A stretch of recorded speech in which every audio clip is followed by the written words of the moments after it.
Hello and finally welcome to the Roads of Elden Ring Shadow of the Earth Tree edition.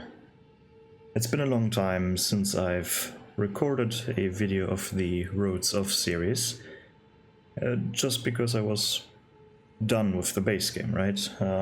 We've done almost everything there is to look at, and so I was waiting for the DLC.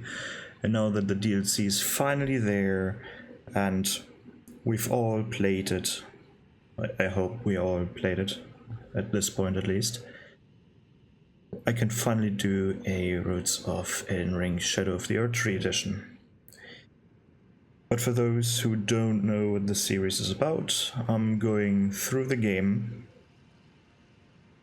just with a character, just as a showcase of the game, and I want to talk about the level and world design of said DLC. I'm doing this with cheat engines, so enemies won't attack me. This is not a series for combat. I'm just talking in this series, right? I'm just talking, I'm looking at things, and, well, you will shortly see. Feel free to watch the other series or the previous series of the base game, like the Roads of Elden Ring from the base game. If you watch this, then you probably know what this is about. Or you will know what this is about. But yeah, where are we right now? We are over here at the Mogwin Dynasty Mausoleum. This is where we ultimately can start with the DLC. I wonder, do I need to talk to NPCs? I think I do. I think I want to incorporate this into the series as well. I don't know if I've done this in the base game, but I will definitely do it here, because the NPCs in this DLC, they play a big role in the DLC itself, so it would be a shame to not take their dialogues into consideration. Another thing, when can you reach the DLC? Because this is also part of the analysis, right? How do we access this DLC? Well, we just touch this arm, and then somehow we will teleport it into the new world, right? So it's an easy teleport. There is no physical connection to the DLC. Honestly, I don't even know how you would do a physical connection to this arguably a parallel world, right? It's in another dimension or whatever, on another plane, however you wanna call it. So it has pros and cons, right? This approach, teleport and go into the new level. It can be seen as very lazy, because you have no physical connection, which means there is... how do I say this? It feels lazy, or it could feel lazy. In this case, it doesn't feel lazy because there's thought behind it, right? There is a intention, there's a thought, and all of that stuff. But for example, in what's it called? Like the teleporters in the consecrated snowfield over here. The teleporter that teleports you from here to here. This feels a bit more lazy in my opinion. But this one makes sense. There are also a few requisites, prerequisites I think it's called. You can't just kill Moog and touch this arm. Before you do this, you also have to defeat Radahn. And this has lore reasons. Can you get here without killing Radahn? Yes, you can, because you just need to do the Vari quest line over here. Then you can teleport with the thing, with the crest into the Mogwin, or into this area. So you can reach this area without killing Radahn, but for low reasons you need to kill him. That's quite the investment that you need to do before entering the DLC, and this was, and probably still is, one point of criticism some people say, right?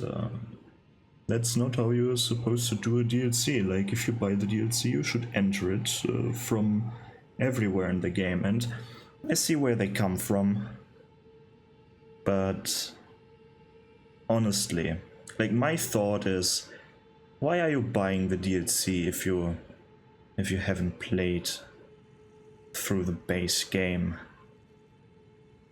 I mean, for a subsequent playthrough it makes sense, but whatever. Let's start talking to the first NPC that we see. Yeah, let's just do it, I guess. Were you guided here by kindly Mikola? I am Leda.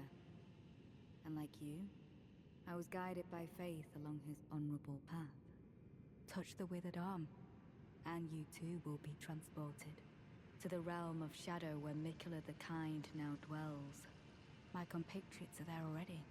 Like us, they have heard kindly Mikola's call.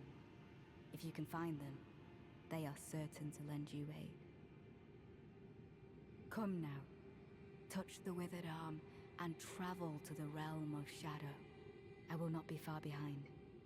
May we meet again. Well, thanks for the exposition. What I still don't like about the dialogue in Elden Ring as a whole, and in From Software games, I guess as a whole as well, is that you can't really answer. It's not like a dialogue that you would see in a game like Baldur's Gate, for example, where you actually have to choose your answers and while you're not hearing your character say it, it's the NPCs act like it acts more like a conversation, right?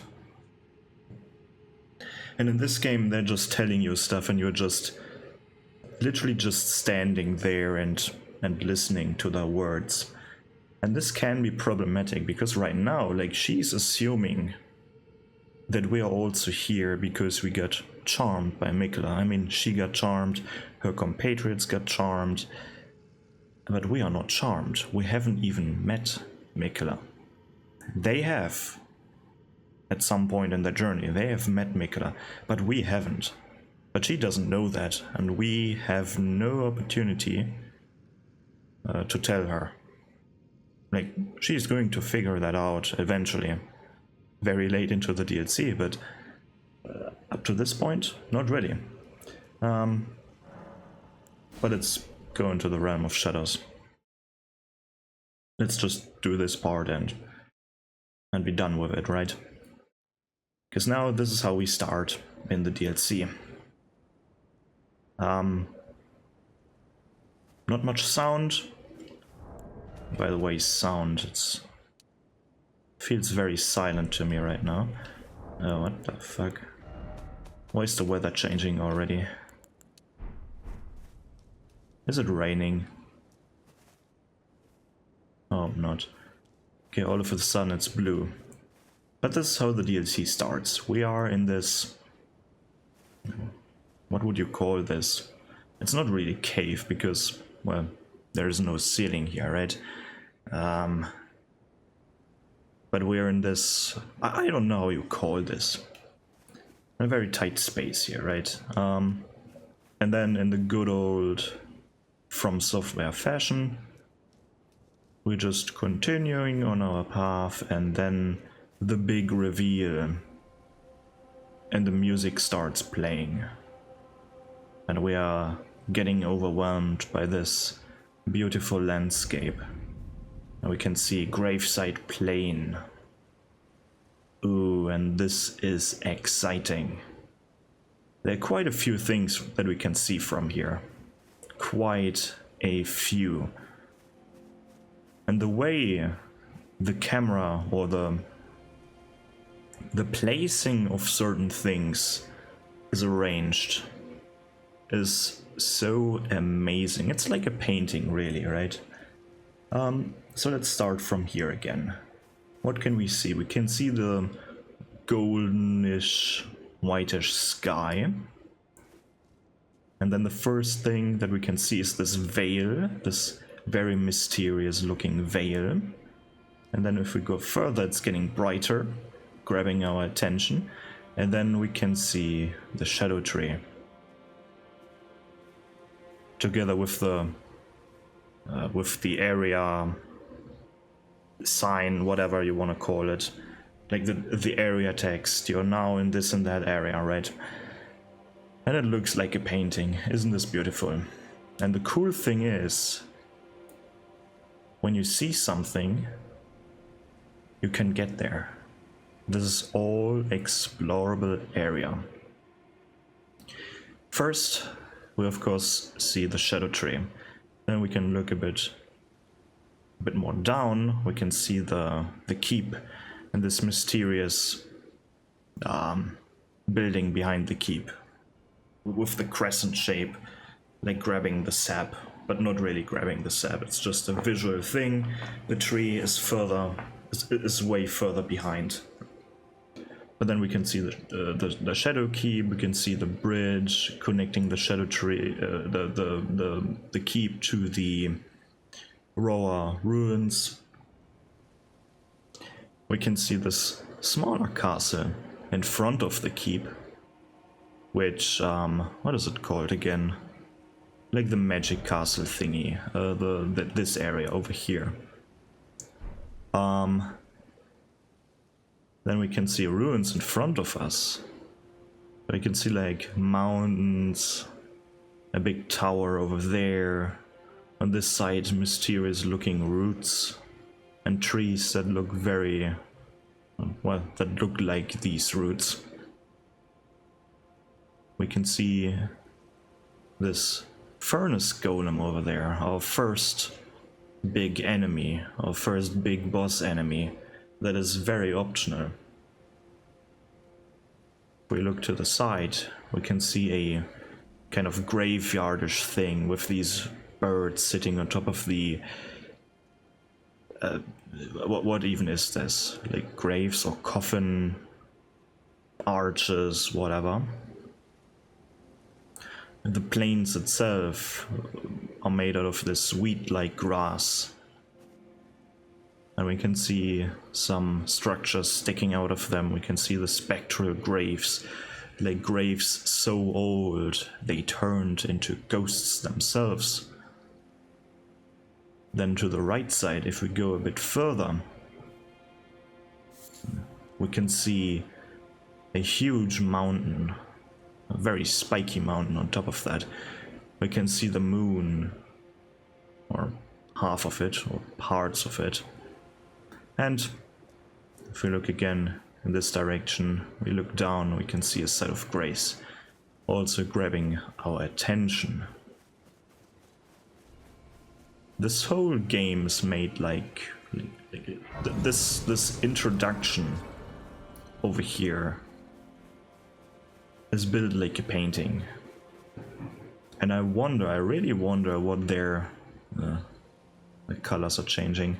I really wonder what their design philosophy is, how they start designing something like that. If they have the painting first in mind, like someone is making concept art of this area, and then they're trying to build the world around that concept art, because this is a painting, right? This is a painting. Sadly, the sky isn't golden right now, but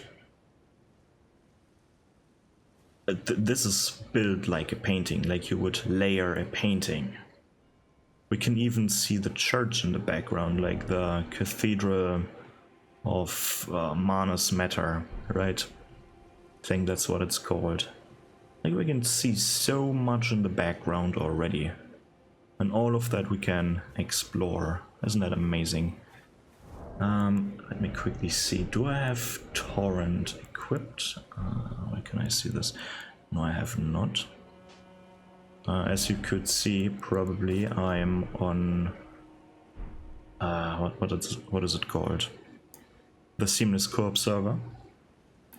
Or not server. I'm playing the Seamless Co-op mod so that I can use Cheat Engine for this thing, because as I said, I don't want to fight.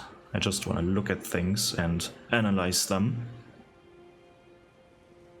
So Cheat Engine so that I don't have to fight, basically. I don't want to do this in the base game. All right. So, where do we go first and what is the plan for this video? Because I'm going into this series quite blind. I have a broad expectation. These videos should be around 1 hour long. Some of them might be a bit longer, some of them might be a bit shorter.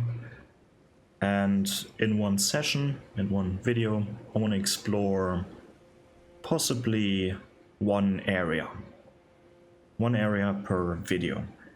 Sometimes I might need 2 videos for one area, or sometimes the video is so short because the area that I want to explore is that small.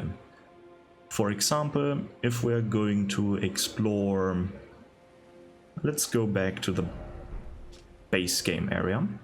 For example, if I want to explore Fort Height, I might just need 30 minutes or so. Or maybe I'm just talking and talking and talking and I'm filling 1 hour.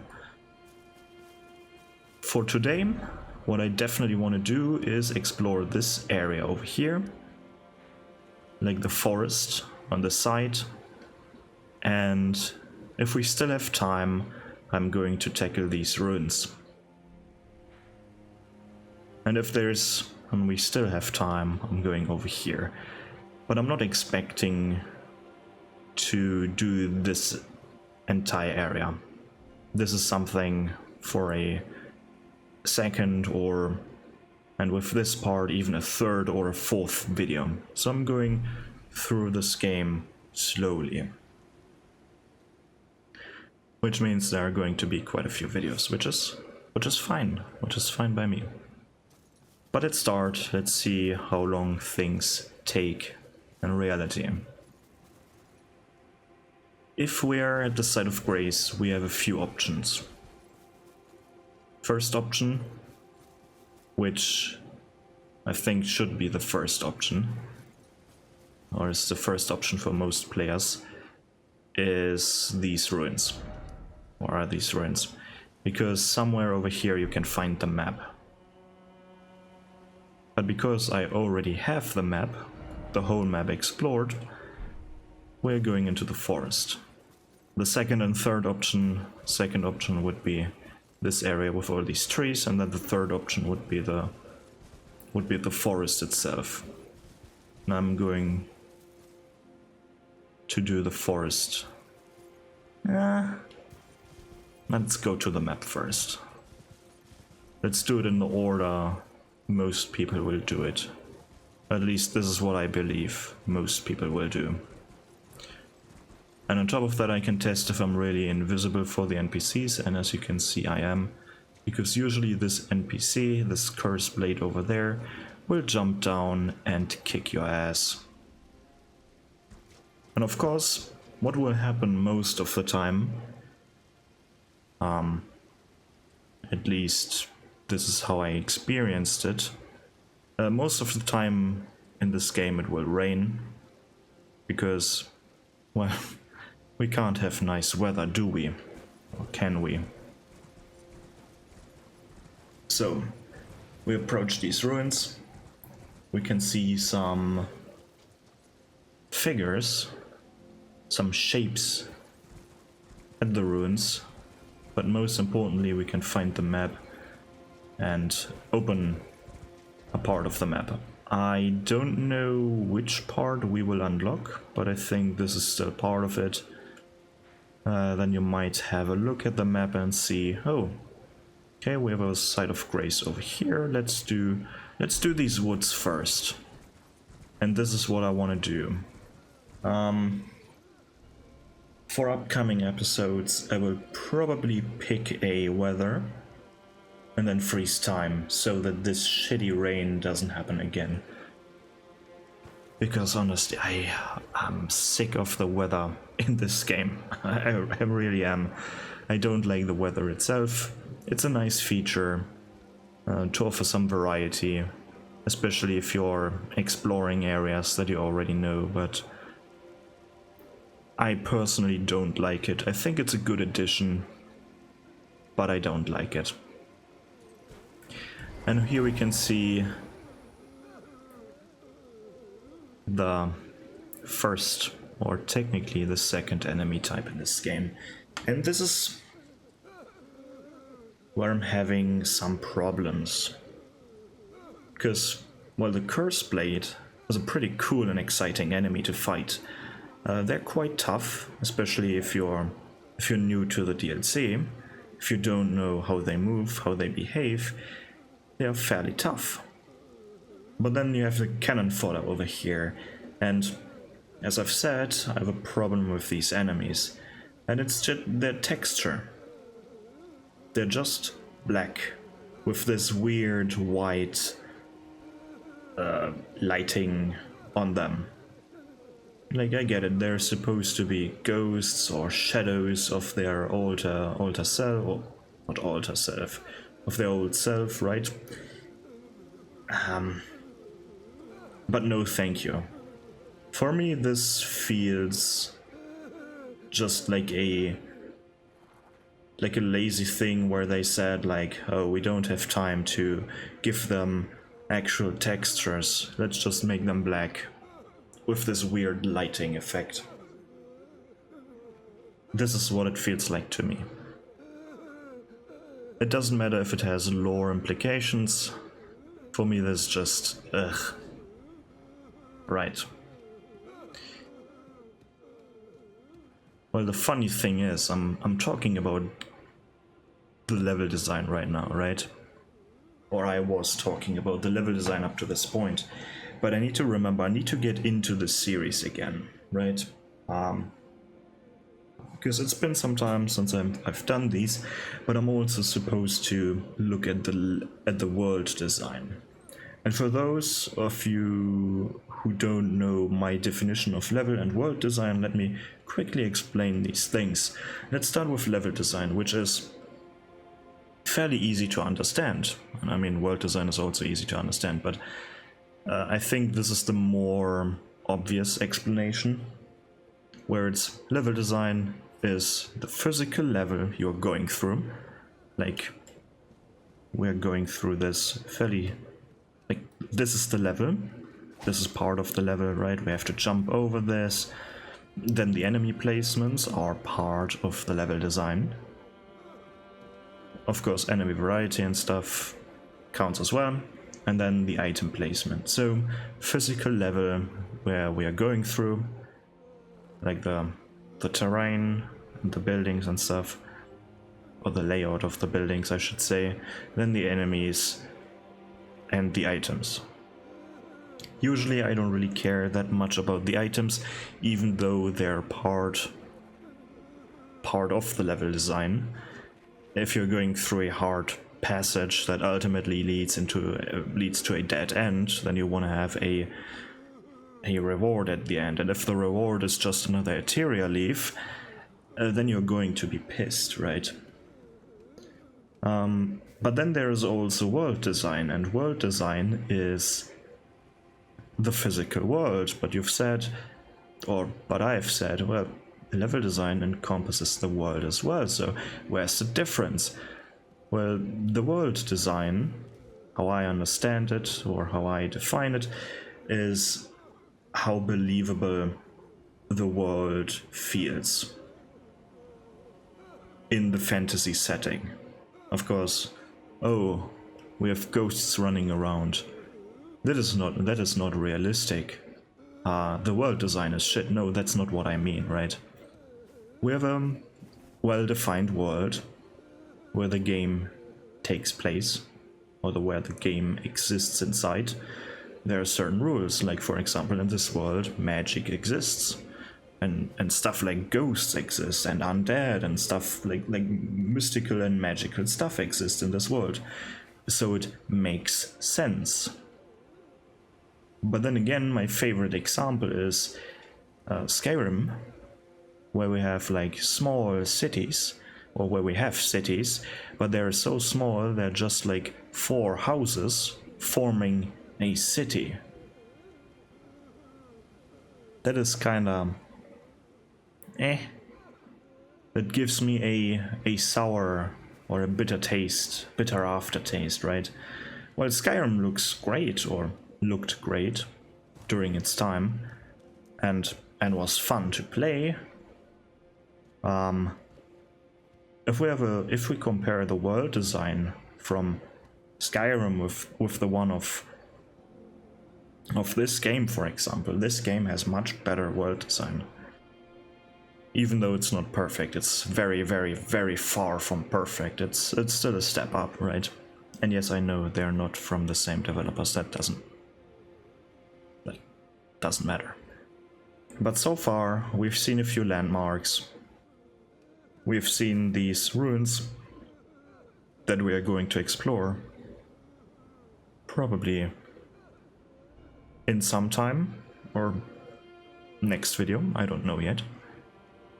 And this path, so far it's fairly believable, but also very mysterious, because what are these graves? What are these structures sticking out tilted of the ground, and these roots, and what is this veil? It's very mystical and mysterious.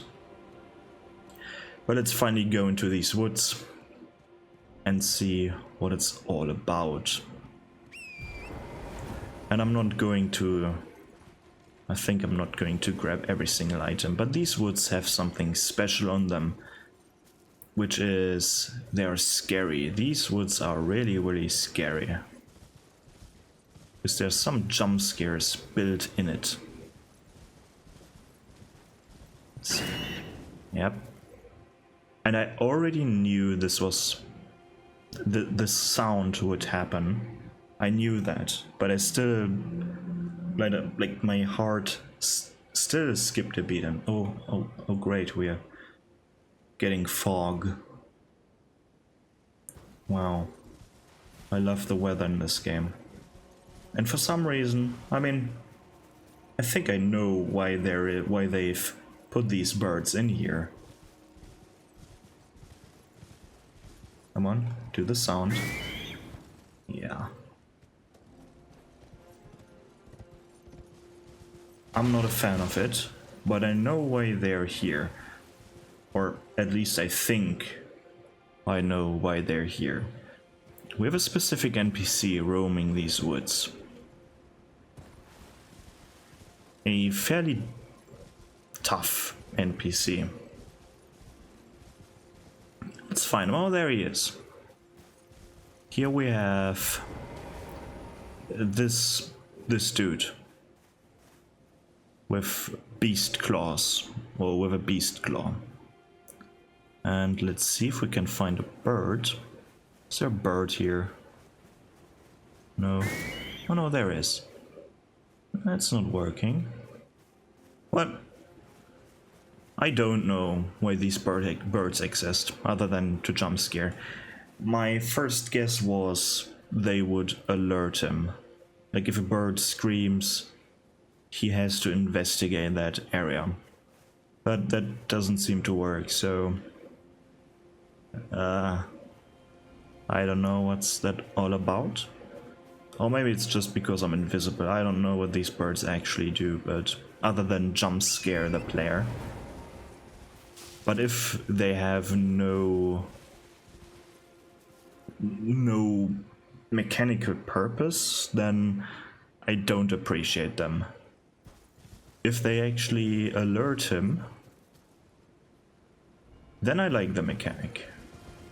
But if they do nothing at this moment, I don't like it. Obviously. Because I don't like to get jump scared. And these woods don't really seem... This doesn't feel like a horror area, right? So why put in jump scares?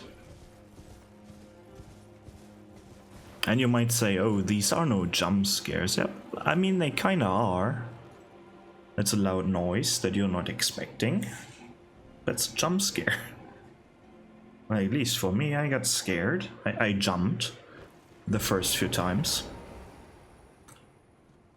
Let's see what the game is telling us here. We have a few soldiers of Mesmer chilling on the ground. I don't know, are they sleeping? Are they knocked out? Are their eyes open? I can't really see it. They seem like they're sleeping. And they have this broken down wagon. It's kind of hard to tell what broke it down. If it was the dude roaming the woods, or if it was something else tearing through these. But these soldiers of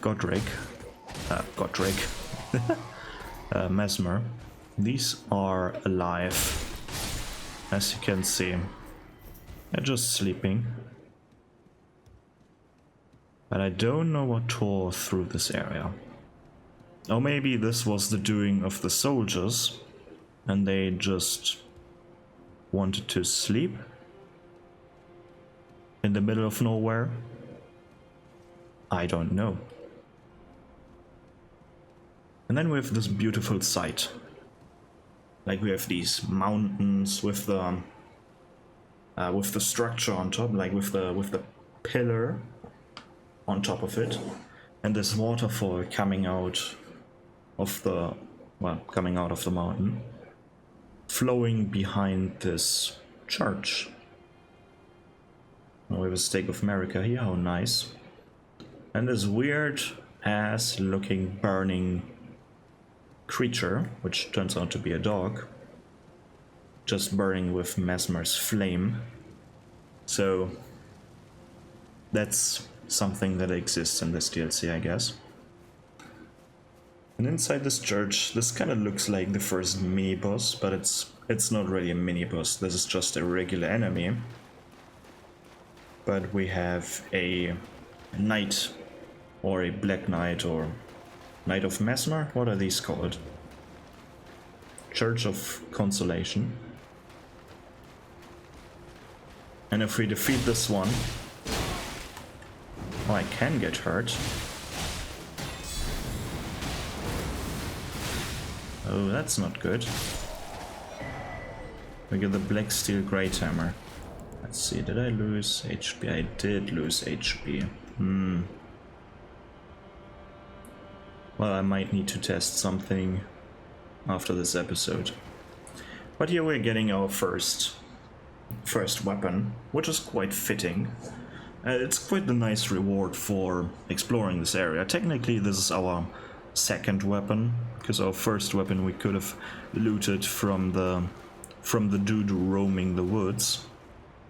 But now that we're in this quite flooded church, where we have a beheaded statue of America, very deliberately beheaded, which is a small detail, but small and important detail, because the rest of the statue is still intact, just the head is missing.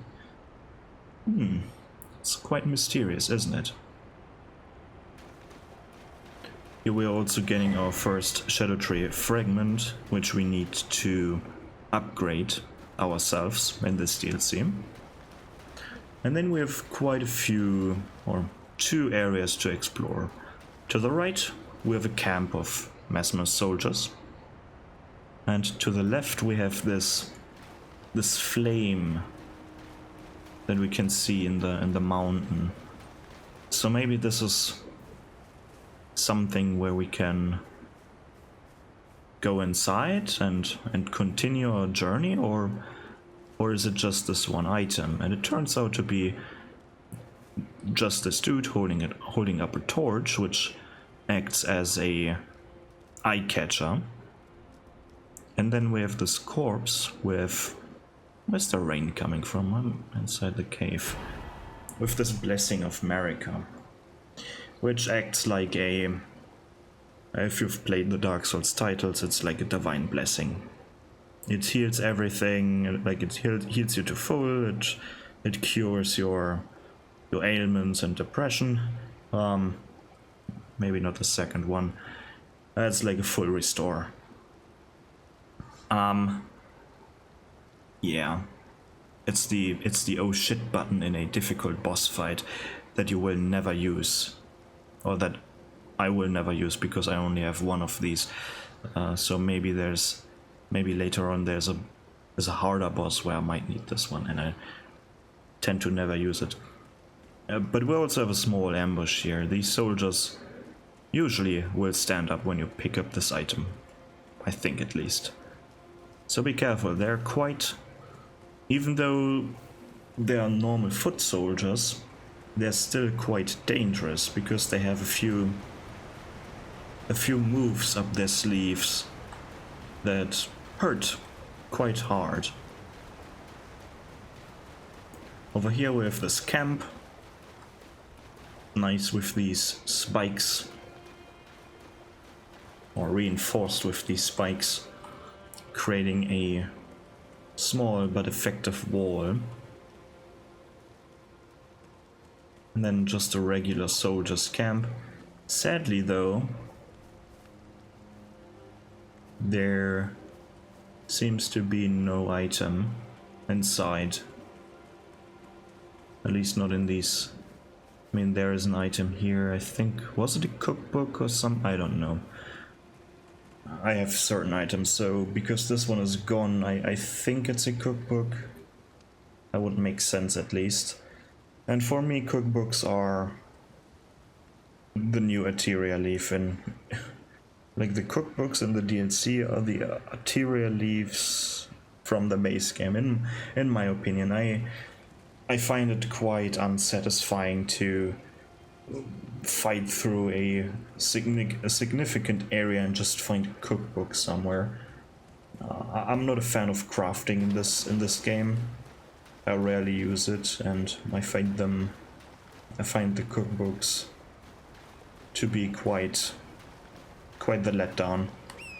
Especially because there's always just one or two items tied to a cookbook. Or just a handful, like not many items. But looking at this church from a world design perspective, it's quite interesting. They've built a church in the middle of a lake. A small lake, but a lake nonetheless, with a waterfall behind it. It looks quite nice.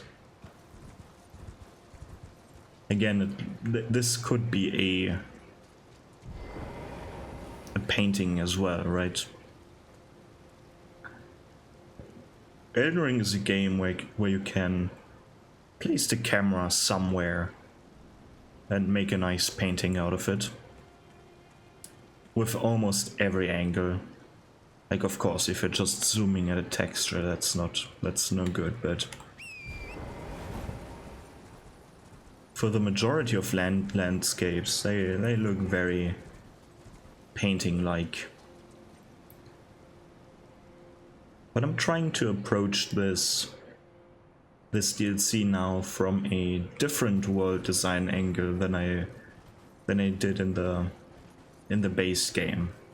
Or with the base game. It's getting quite dark now. Let's going back to the side of grace and turn it bright again. Yeah, we're in the evening, it's foggy. It looks quite ugly right now.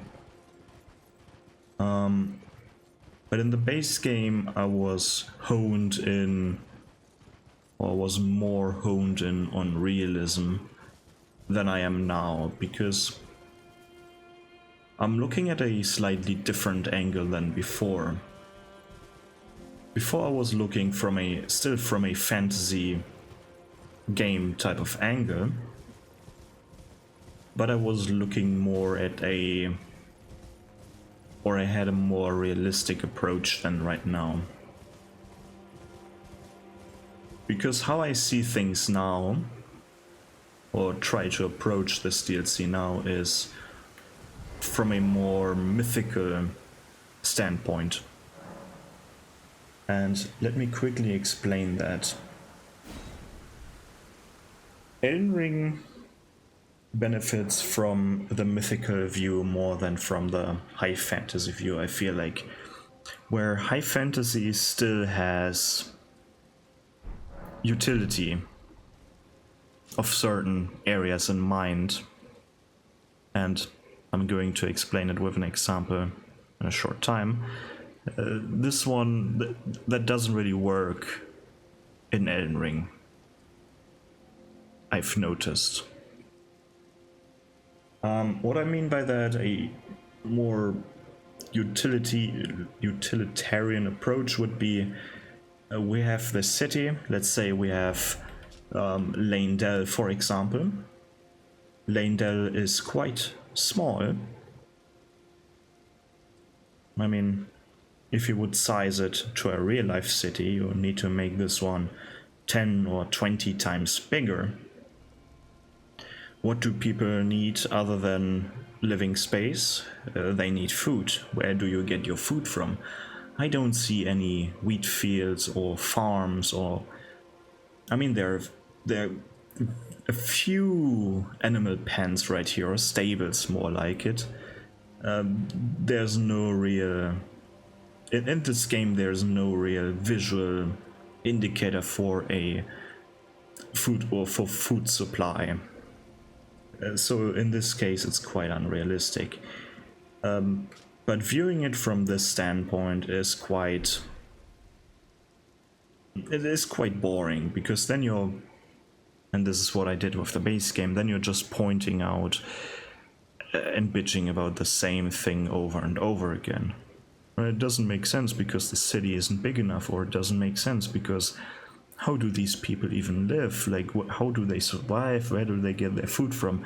And I could do this in this DLC as well. Well, probably pointed out a few times, but what I'm trying to do now is this game, or this DLC, is trying to tell a story. And it's not even trying, like it's telling a story. A mythical story. Like we have a band of NPCs, like the Band of the Hawk, following this very enigmatic figure, Miquella, that we haven't seen so far, but there are these crosses spread around, like, which symbolize body parts of Miquella that he laid down to become this god, because apparently you need to sacrifice these parts, like you have to sacrifice your whole body so that you only exist in divine form or whatever. It's much more a mythical tale that is being told here, and this is the angle that I'm trying to look at the game right now, where it's much more, where the game is telling one overarching story, and only this story. It's not telling me how these people lived. Like, sure, we can see what kind of building we have here, but we are not being told how they literally lived in this place. Like, how they ate, and like, not that specific. If you get what I'm saying. We're still being told what has been done to them and the tragedy surrounding them, right? But not that specific, because that's not part. Like, oh, this family ate carrots and bread for breakfast. I don't know, right? Not that specific, because that's not interesting. But it's more like, okay, this family got broken up and burned to death. Like, that's that kind of story is being told. As we can see here, for example, with this tree. There are a bunch of corpses hanging from this tree. And the tree itself is this dead creature itself. That's not a happy tree, right? There are no leaves on this tree. The branches look twisted and they are all pointing downwards, and it's not that regal tree that you would expect. It's this wretched, torn down almost dead tree that we have in front of us that is not only dead itself, but it's surrounded by death as well, symbolized by all these corpses hanging from the tree, and then also surrounded by all these spectral graves. It's quite the grim sight, but in a way it looks beautiful, with the golden ground and the golden rays of light coming from the sky.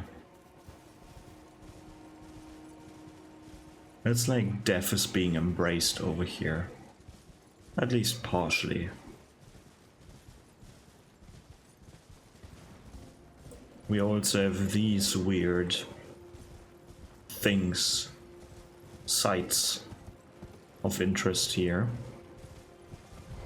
where we have this quite large corpse on a pedestal that gives us a revered spirit ash, also beheaded, just like Marika's statue. Like, can we see the head somewhere over here? Not really. Which is quite bizarre, but this DLC is surrounded by death. Like, completely surrounded. The beginning of this DLC is just all is about death. Like, we have these ghosts roaming around.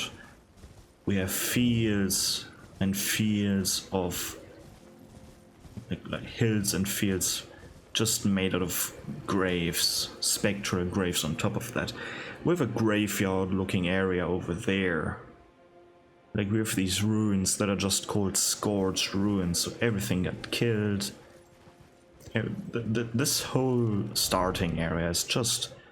this is all death. Like, a tragic story is being told here. Even here in the ash of these buildings we have these small crosses. Like, it's just a board of wood where you have horns creating the cross section, like the cross part. The interesting thing, or what I find interesting, is like these ruins are scorched. Like, Mesma ran through here, burned almost everything to the ground, but we still have this cloth covering big parts of the building itself. So I wonder what this cloth is doing. It almost feels like either this cloth is very fire resistant, or they put the cloth over here or after the fire, I mean. Which would make more sense, but also not really that much, because why would you cover ruins with these cloths? Of course, it plays into the same symbolism as the shadow tree, because the shadow tree is also veiled. It has this ethereal, spectral, whatever you want to call it, veil covering it. But then we have a physical veil covering these ruins right now. And of course these ruins are built like a small level, which is quite nice. Like, the structures are created in a way where we can jump from balcony to rooftop into the building because it got destroyed. And ultimately we get to the final part. Like, we are running across this bridge, but just like this bridge that is connecting two parts or two different buildings with each other, and we are running across the roof of the building. And then our reward is in sight, and we are getting a chest. And if I'm nitpicky, right, I can call this unrealistic, because why do you have, like, you have a rooftop here, right? These are roof tiles. Up to this point here we have dirt for some reason on top of this roof, like we have dirt on top of the roof, and then connecting to the roof is a staircase with a chest inside, just for the Blade of Mercy. Huh? What is this weird ass architectural design? One could say, and one could wonder about, why would you make something like this?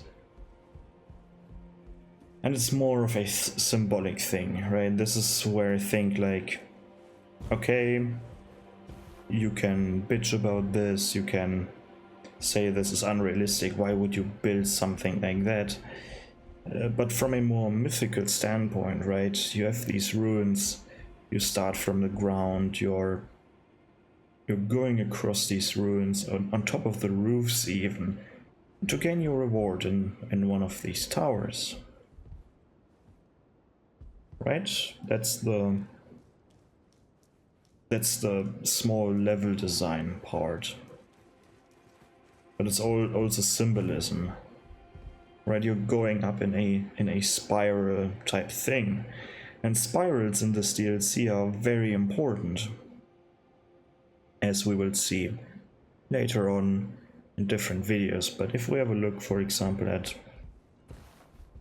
this tower over here that is inaccessible, that is just there to be there, we have this indicator of a spiral on there as well. And we will see this symbolism much more often the further we go into this DLC. But these are now the Scorched Ruins, and we have the woods. I think we can already do the graveyard. I think we can do this as well. Level design wise, the game so far is fairly tame. I would say, at least. Like, it's a fairly tame, easing one in level design.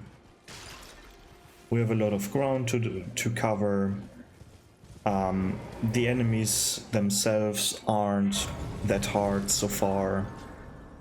Like, the hardest enemy is probably, like, we have 3 hard enemies so far. One would be the Curse Blade that sits on top of one of these grave type thingies here. Then we have, I think, the weakest enemy in the Church of Constellation over here, which is the Black Knight. And then the dude roaming the woods, which arguably is the hardest or the second hardest enemy, I would say. Like, we have 3 fairly tough enemies for the beginning. From a new player's perspective, of course, if you know how they act, if you know how you can defeat them, then they're easy. But if you're new, they might not be that easy. And here we also have the spiral, the spiral symbolism. But let's ignore this furnace golem for now, that we can see approaching us and then walking away again, which is quite scary. Like, is he coming towards us? No, I hope not. And then he turns around, which is a relief, because I don't really want to fight that thing. It's big, it's scary. Let's go to another area and have a look at a different enemy type. 2 different enemy types, I should say. We have these grave birds, which is nice to see, because, like, we have grave birds. We've seen grave birds before, but only in boss form. And now we have normal enemies as well, which is quite nice to see.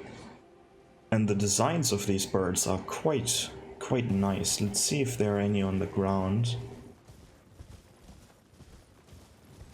but I think this has to wait. These are all on top of the buildings, I fear. Or on the trees. Like,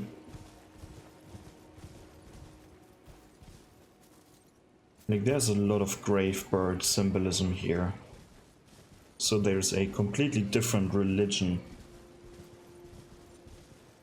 that takes place in this area. Or in this level, I should say, or in this entire world, in the Shadowlands. This deaf bird religion, or belief system, whatever, symbolism, is much more accepted in this area than it is in the Lands Between. Because in the Lands Between, what we see from the deaf birds is just a few bosses. But here we have like everything is full of these. And look how nice they look like. Like, they're made out of stone, these are constructs, gargoyles even. But the unique thing is that they're not only made out of stone, but also made out of feathers. Like, they have physical feathers, which is quite cool. I really like this. Design of, you have something inanimate, like you have stone, something very hard, but then you give this stone, you give them feathers, which you would, like, these are two contrasts, right? A stone is very stiff, and birds are a symbol of freedom, right? Like flying around, being nimble. Then in comparison, you have this rock that is very stiff, unfree, like almost contained. And you have this symbolism surrounding them, which is pretty cool, like two opposites basically. And then we have these goofy things. Then we have these goofy worms with their tiny, small hands. Look at these hands, isn't that cute? They feel like, you know the jellyfish from the base game that are supposed to be dead children? Maybe these are the jellyfishes of this game. Like, they're also spectral or ghost-like aberrations. They become red when you aggro them. When they're getting angry, they're becoming red. They're just goofy looking. Look at them. I mean, the eyes and the mouth they look kind of dead inside. But then we have these goofy two tiny hands. This is so cute. And I think they also have tiny feet or something, which is... they're so goofy. This design is so goofy. But I guess they're supposed to be sandworms or something like that. They have certain attacks where they vomit out their insides. And this is, I think, something that also sea creatures do. Certain sea creatures, like was it the sea cucumber or something, or even some worms that would vomit up their insides to either deter their attacker or to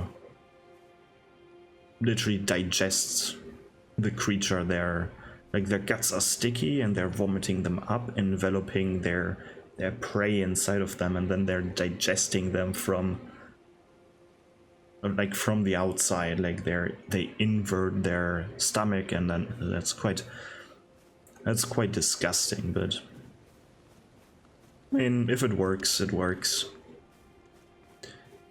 And now, in my opinion, we have the biggest letdown of this game, which are these mausoleums. Every mausoleum, there are a few of these, has one boss inside of them, which is a player type enemy, just in a ghost form, a ghostly form. And in this case, it's like a Night of Solitude or whatever it's called. I don't know, I don't care. But I feel like they could have made so much more out of these out of these areas. Not maybe not a full dungeon, because there are quite a few dungeons in this DLC as well. Too much is not good. But they kind of feel like too small. And also I'm not really that happy with the enemies inside. I won't fight this one right now. We can do this, I think, next episode. This is where I also will end this episode, because we've done quite a few things. Like, we've been to the church, we've been to the woods, of course, before that, the ruins. And I also kind of need to get into this series again. There are probably some things that I still could talk about. At least about the things that we have discovered so far, but... well, as I said, I need to get into it first. But I think for the first episode, this is quite good. So... well, I hope you had fun so far. And I hope you're also looking forward to the next episode. I mean, I would probably watch this one or hear this one when I'm trying to fall asleep. So this is my recommendation. Watch this to fall asleep to. But yeah, this has been the first episode. I hope you had fun. And I also hope I will see you in the next one. Goodbye.